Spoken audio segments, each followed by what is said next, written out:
Gizli hazırlanıp devreye konulan bir planın benzerini aslında AKP'de gizli olarak hazırlayıp devreye koymuş.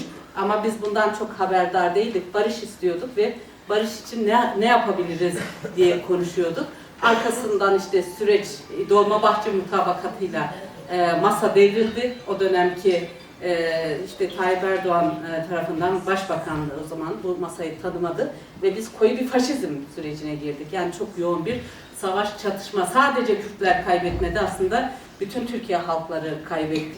Yeniden başlanmış, hadi hemen bir gece rüyamızda gördük sabah barışalım diye bir süreç değil. Bu bir mücadele süreci. Aslında 90'lı yıllardan bugüne hem Kürt siyasi hareketi hem barış isteyenler hem kadınlar barış olsun diye, bu ülkede halkların eşitliği, kardeşliği olsun diye mücadele ediyor. Dolayısıyla aslında bu toplam mücadelenin sonucunda bir süreç gelişiyor.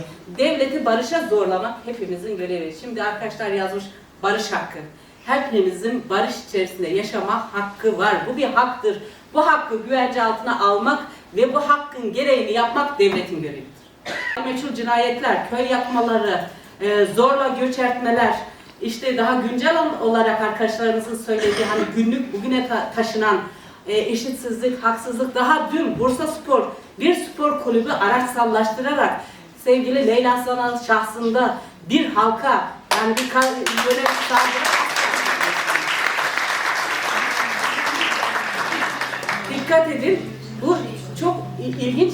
Dünyanın her yerinde spor aslında barış için bir şey olarak Güney Afrika örneğinde değil mi? Farklı takımlar yarışarak barış için kullanırken ne yazık ki Türkiye'de çözüm karşıtı kesimlerin provokatif alanına dönüştürülmek isteniyor.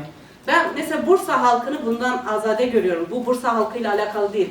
Ama orada provokasyonu devreye sokmak isteyenler, Kürt halkının hak ve özgürlük talebini bastırmak isteyenler, üstelik Leyla Zana gibi Kürt halkı açısından sembol olmuş bir isim üzerinden provokasyon yaratmak isteyenler aslında süreç karşıtları, çözüm karşıtları. Çünkü onlar şunu söylüyor, Leyla Zana de zindan yapmış, değil mi? 90'lı yıllarda o zor koşullarda tek kadın vekil olarak seçilmiş. Zindan yapmış, hala barış ve demokrasiden bahsediyor. O bir Kürt kadını. O yüzden hem Kürtlüğüne hem kadınlığına yönelik bir saldırı, bir provokasyon aslında. Bu açıdan da barış mücadelesi hepimizin temel görevlerinden birisi. Bunu ifade ettikten sonra çok uzatmak istemiyorum. Sürece dair de birkaç şey söyleyip bitirmek istiyorum. Sadece bir kişi değildir. Onun şahsında Kürt halkının iradesi toplumsallaştırma, kolektif önderliktir orası. Dikkat edin, Sayın Öcalan dışında kimse böyle bir etkide bulunamazdı.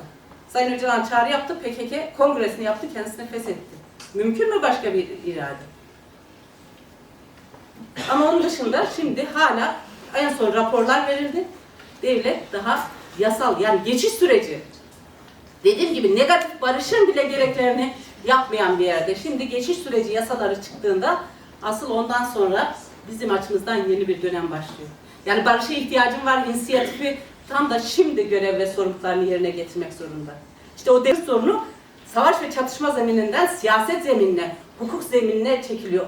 O yüzden adadaki görüşme, yani meclis adına 3 milletvekili de olsa gitmiş olması siyasetin yolunu açmıştır. Ama henüz bu kurumsallaşmamıştır. Önemli bir adımdır.